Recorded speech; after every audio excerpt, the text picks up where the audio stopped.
if you're going to invest outside of your backyard that you don't know well, you really need to have a local expert that knows what's going on now more than ever. Yeah. Because you can look at New York City. Rents are down, 7-8% last quarter?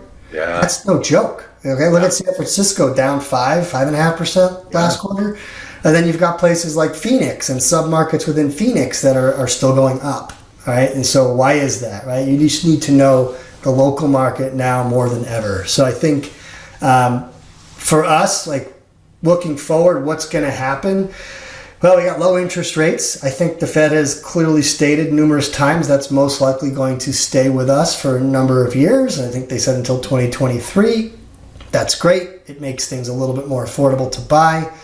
But you also have a big shift in asset classes that's taking place and has been for a number of months. For example, you have investors that normally would get into office, retail, lodging, hospitality, that are being very cautious or just not investing at all in those asset classes anymore. So what are they going to do? They're going to move, right? They're shifting and transitioning to something else. What is that something else? Well, if you look at commercial real estate as far as available square footage in the US, the number one highest, most abundant supply is apartments.